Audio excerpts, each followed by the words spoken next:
The range of console systems that the stock Miyoo Mini supports has been increased with the latest firmware release, which is great, but when you look at the power the device has and the things it should be capable of playing, I can't help feeling that there is a lot of potential going to waste. So in this video, I'm going to show some quick and easy ways to unlock a few more systems that you can play on your Miyoo Mini. The key to getting extra platforms we can play is to take a look at the RetroArch cores that are available to us. Some RetroArch cores are designed to emulate just one system, but other individual cores are capable of emulating a number of different but related systems. So let's take a look at what is in use on the Miyoo Mini that we could easily take advantage of. Now, before we get started, it's worth getting a quick reminder of the directory structure on the Miyoo Mini card, because we're going to be in and out of this and editing a few files. Now don't worry, there's nothing difficult, but it helps if you have a rough idea of what you're doing and why you're doing it. When we look at the Miyoo Mini, there are two main areas where you can play games. The first is the games or console section, and the second is the RetroArch section. So how does this match up with the structure on the micro SD card? Well, everything that is under the games section on the Miyoo Mini is controlled by what's inside the EMU folder, and everything that is shown when you choose the RetroArch section on the Miyoo Mini is controlled by what's under the RAP directory on the card. These aren't the locations where your ROMs are stored, they're the locations where the scripts and some of the other files are located that control the launching of your games. When we look at the RetroArch section of the Miyoo Mini, we can see the cores that it uses. And one thing to realise is that some of the cores are designed to run not just one system but a range of related platforms. Let's take a look at the RetroArch documentation on their website so I can demonstrate exactly what I mean. I'll leave links below where you can find this. And if you look at the Sega section, you'll see the cores that work with multiple systems. And there are three obvious ones that could help us with our aim of adding extra systems to the Miyoo Mini. And that is the SMS plus GX, Gear System, Genesis plus GX, and Pico Drive. I'm aiming to keep things as simple as possible, so I only want to play with the cores that are actively in use on the Miyoo Mini. A quick look at the RetroArch section of the Miyoo Mini shows that we definitely have the Genesis plus GX core and the Pico Drive core already set up and available for use. So I'm going to stick with these for the purposes of this video. The Genesis plus GX emulator is already being used for Sega Mega Drive emulation on the Miyoo Mini, but it is capable of being used with other Sega systems as well. If we take a look at the RetroArch page for that core, you'll see that it also covers Game Gear, which was a handheld device and had a pretty decent library of games. The Master System is already covered by the Miyoo Mini, but the Sega SG-1000, the Sega CD and the Pico aren't. Now, I'm not bothered about the Pico, but I'd love to play some of the Game Gear games as well as the Sega CD. I don't know about the Sega CD, but the Miyoo Mini is more than powerful enough to run Game Gear games. But we'll give both of those a go. Looking at the Pico Drive, this covers a lot of what the Genesis plus GX core covers, but it has one thing that Genesis plus GX doesn't, and that is support for the Sega 32X. So that's another system we should be able to add to the Miyoo Mini. So the systems I'm aiming to add here are the Sega Game Gear, the Sega 32X, the Sega SG-1000 and the Sega CD. Now obviously, in order to play these additional systems, you're going to need to source ROMs for these platforms, as well as any BIOS files that they might need. As I've already said, I've put a link to the relevant RetroArch pages for the cores we'll be using, and those pages list any BIOS files that the cores use and the ROM formats they'll work with.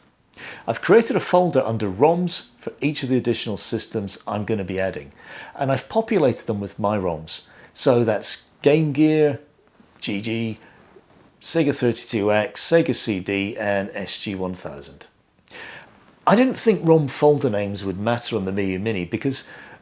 There's a line in the script where you specify the name of the folder where your ROMs for that system are stored. So whatever you've chosen to call it, I would have expected to get that passed on to the emulator. After all, isn't that what it's there for? And when I tried this, it worked for everything, apart from the Sega 32X. I've got to admit, I was stumped for a while. I swapped out BIOS files, I tried the ROM zipped and unzipped, and nothing worked. I checked the online documentation for the Pico Drive core, but I was getting nowhere. In the end, I experimented with the directory name, and I changed it to Sega 32X, all in lowercase, no spaces, and that was it. Everything suddenly worked.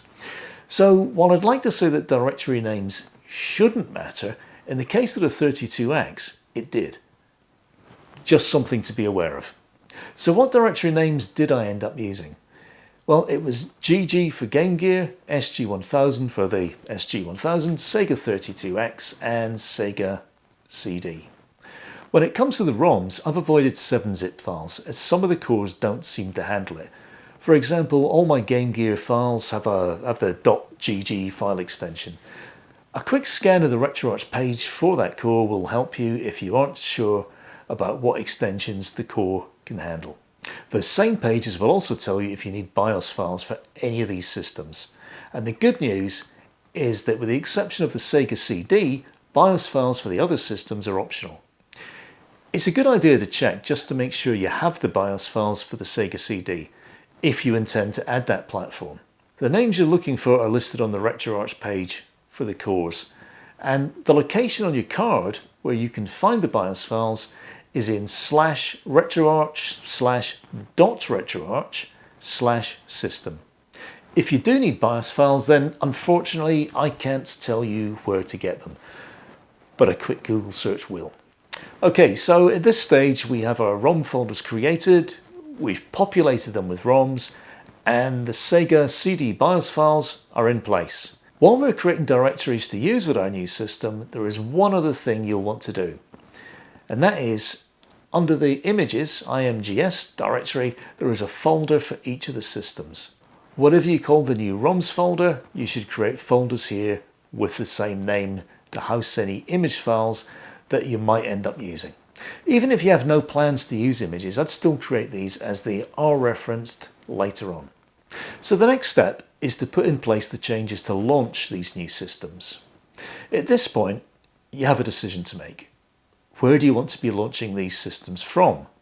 The Games section or the RetroArch section, or maybe both, if possible. Let's start with the easiest first, and that is adding to the RetroArch section. Looking at the RAP directory structure, you'll see that everything here is core focused rather than platform focused. That kind of makes it easy in some ways. I'm going to start by adding Game Gear, and we know that one core that can handle this is the Genesis plus GX core. So I'm going to duplicate that directory so I can use the new copy as my starting point for the Game Gear. The first thing I'm going to change is the name of that new directory, so we know what it is. I'm just going to call it GG. Now let's open up that directory and take a look inside. You'll see that there are not many files in here, and there's only really a couple we need to concern ourselves with, and only one of them is essential, and that is the config.json file. Open this up in Notepad or another plain text editor, but definitely don't use Word or anything like that, just a plain text editor. The first line where it says label, you're going to want to change. Personally, I think calling things by the system rather than the emulator makes a lot more sense. So I'm going to call this Game Gear. On the next line is the name of the icon that shows up in the RetroArch section. And as I have the graphical skills that are worse than a 2-year-old, I'm just going to leave this as it is and just rely on the label to tell me what I'm clicking on. You don't have to change the icon, but it's probably worth the effort, and I'm certain you'll do a better job than I ever could. Either use this as your starting point, change it and save it back into this directory, or create a brand new one with the same dimensions and save it in here. If you change the name of the icon, then put the new name in between the speech marks. The ROM path and image path locations are the next thing you'll need to change. I called my ROMs directory GG in lowercase and my image folder GG in uppercase. So that's what I'm going to put in here. Now save the file and exit. And that's it. Now just repeat this process of duplicating the Genesis plus GX directory and then editing the contents for the Sega CD, then again for the SG-1000, obviously replacing the relevant text for each system. So that leaves the Sega 32X, and we already established that we need the Pico drive to run that. So looking back at the RUP directory, you'll see that there is a Pico drive folder. And guess what? It's exactly the same process. Duplicate the directory, rename it, and edit the config.json file just like you did with the other systems. You're going to go through the same changes, except this time you'll be pointing to your 32X content. So my finished file looks like this, where I have a label that says Sega 32X, an icon file that I would have edited if I could, and my ROM path and image path pointing to the 32X directories that I created earlier. Everything we've done so far is to put these new systems into the RetroArch section only. So before we start putting the systems in the games section, let's pop the card back into the Miyoo Mini and take a look at how things look now.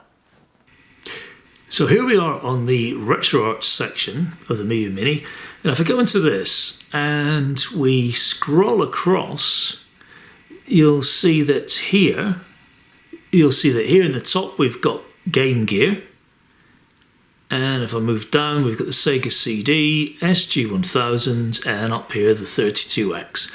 So I'm going to go into each of these in turn and just show you that everything's up and running. So here's the list of games for the 32X. Let's just pick one of these. And you'll see there the game starting up. I'm not going to go into the extensive gameplay or anything. I just really would just want to show you that the list's there and the game starts. So that's the 32X. Okay, so let's come out of that. And of course we're in RetroArch, so we get the RetroArch menu, so close content.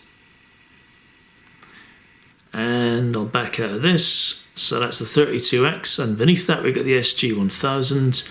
I've only stuck a couple of games in some of these just to prove that it actually works. So there we go, and again I'll back out of this. So close content. Quit RetroArch.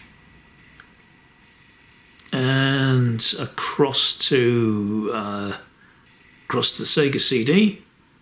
I really wish this font size was a little bigger, but there we go.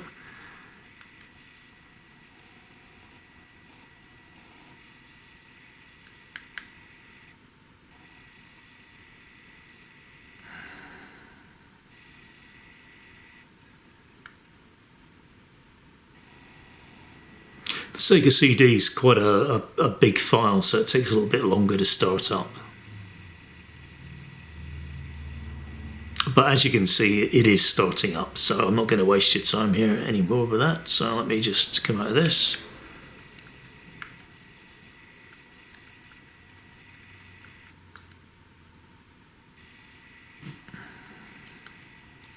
And the last one to demonstrate is the Game Gear.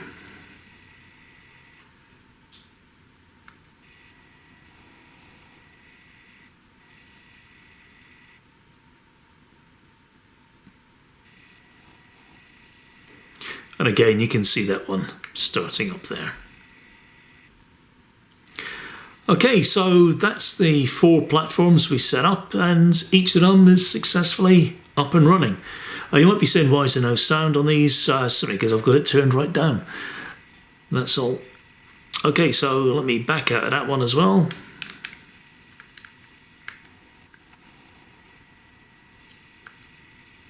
And there we go. And everything looks good. So what about getting them in the game section? You might not want them in both sections or prefer them in one rather than the other. That's up to you, but I'll show you what's involved in setting them up in here. Something to point out is that some of the systems in the game section are set up to run with standalone emulators. whereas others are pointing to RetroArch cores. For the purposes of getting the 32X up and running, I'm going to pick the Mega Drive folder. It's already set up for standalone Pico drive, so this makes things nice and easy. As before, duplicate and rename the folder. Go into it, open up the config.json file and change the label, the ROM and image paths, and if you're graphically inclined, the icon as well. Then save. And by the way, if you're finding this information useful, then a subscribe to the channel would help me out immensely and will help you to get to see more content like this. So if you aren't subscribed, then please take a moment to click the subscribe button now. For Game Gear, SG-1000 and Sega CD, I'm going to use a platform that uses a RetroArch core, as there doesn't seem to be a standalone version of Genesis plus GX. I'm going to go with a WonderSwan color. And using the Game Gear as an example, I'll again duplicate and rename the directory. I'll call it GG for Game Gear. Go into the newly created GG directory, and the first thing I'm going to do is edit the config.json file. I'll change the label to GG, and again, due to my graphical shortcomings, I'll leave the icon as it is. But feel free to customize yours if you want. The ROM path and image path I'll change to point to the Game Gear ones I created earlier. And for the extension list, I'm going to refer to the libretto documentation for the Genesis plus GX core. And you'll see that the file extension for Game Gear is GG. And even though the documentation doesn't mention zip files, these are usually supported, so I'm going to leave the zip extension. Once that's done, save the file.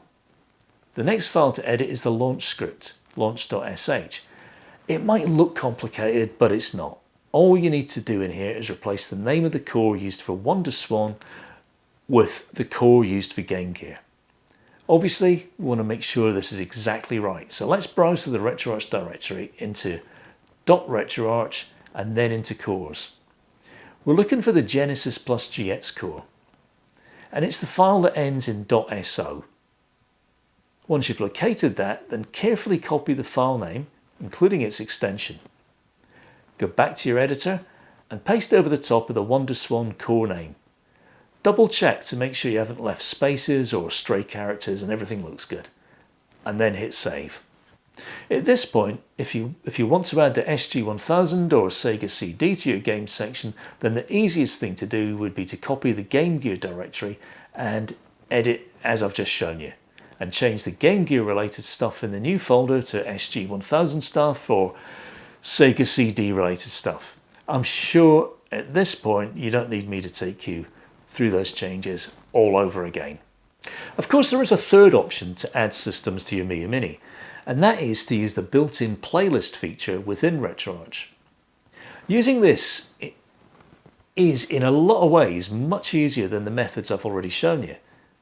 The downside is that you don't get a fancy icon to click on in the consoles or RetroArch section, and it takes a few more clicks to get to your games. However, as I've said, it's quicker and easier to set up, and opens the door to much more systems without the worry of having to edit configuration files and launch scripts. To demonstrate how to set up a RetroArch playlist, what I'm going to do is to add the Atari links. Now, I don't know if you're familiar with the Atari links, basically a handheld device from Atari. The screen was small and it's just the perfect sort of size for the Miyoo Mini to emulate. So looking at the libretto RetroArch documentation, looking down here, you see here's Atari emulation, and here's the Atari links compatibility list, and that's the page I'm on here. So it shows you the core compatibility. Now there's two we can choose from. There's Handy and Beetle links. Now I know that Handy is not a demanding emulator, so what I'm going to do is to go with Handy. So let me just scroll down here a little bit and click on this link here, and that takes us to the page for Handy. So just looking down here, we can see that it's going to look for extensions ending in .lnx, and it does need a BIOS file. It says it's required, and the file we need is linksboot.img. So let me just minimize this, and looking at my Miyoo Mini card, I've already populated my ROMs here. Now what I've done is I've created a new directory called links, LYNX, all in lowercase, and I've put my ROMs inside of here. I've got about 71 of them there. And as you can see, they all end in the .lnx format. Now the other thing I've done or made sure is in place is if I go into the RetroArch directory, .RetroArch, system, and then scroll down, here we go. You can see there's the links boot.img. Now this was already on my card. It should be on your card, but just double check just to make sure it's there. So now that I've got my ROMs in place and I've established that the BIOS file is there as well, what I'm going to do is to eject this card, pop it back in the Miyoo Mini, and we'll go through what you need to do to actually set up a RetroArch playlist on your system. So now that I've got my card back inside the Miyoo Mini, what I'm going to do is to scroll across, and we're not going to go into the RetroArch section, we're going to go across to App, and within there we have RetroArch. Now this gives us access to all of RetroArch in here. We're not just like the other section where it's just picking up on cores and systems. So this is everything inside RetroArch. So I'm going to select that and scroll down to where it says playlists. And I'm choosing that. Now we want the first option to import content because we haven't created a playlist yet for the Atari Lynx, so I'm going to select that. We've got three options. We can scan a directory, scan a file, or do a manual scan. Now you might think the scan directory is the best choice here, but it's not actually. The best one to choose is the manual scan. So I'm going to select that, and on the next screen the first option is to point it to the content directory. So I'm pressing A here. I'm going to go down to Mount, down to the SD card, down to ROMs, and then select the links directory, which is here. So now that I'm on that, I'm going to choose the second option, which says scan this directory. Now let's have a look through the rest of these options. The second one is the system name, and that's set to content directory. And I'm going to leave that as it is because the content directory is called links. So what it's going to do is to pick up the name of the system from that content directory. So I'm happy with that. You could put in a custom name if you wanted to, but I'm not going to bother about that. Default core, and you can see it says unspecified. Well, clearly we need to put the handy core in there. So I'm going to select that and then scroll down the list until I see this one here, which is Atari Lynx, and in brackets it says handy. So that's the one we want, so select that. File extensions, now I could put in LNX here, but hey, it's the default, so it should play that anyway. So I'm just going to leave that. Scan recursively, it's set to yes, but I don't have any other folders under there. Scan inside archives. If I was using zip files, then yeah, but I'm not, so I'll just leave that. Ignore that, ignore that. Where it says override existing playlist, I haven't got a playlist at the moment, we're just creating it, so I can ignore that. And all I need to do now is choose the last option, which is start scan. So that's it. So now if we go back into RetroArch and we go down to playlists, you'll see at the bottom here we've got a new option which says links. So if I select that, here's a list of our games. Let me just choose one of these. Let's select that, then choose run. And you see there straight away the game starts up.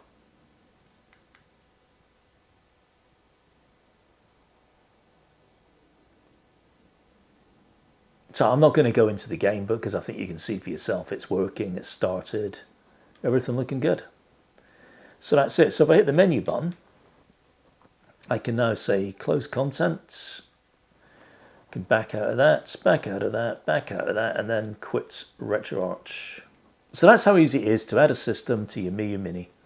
So anytime you want to play the links, all you got to do is go into RetroArch, choose playlists, and that's it. Now one thing I want to point out is that when you go into RetroArch, and if you go into settings, there is another option here for playlists. and it's right down towards the bottom.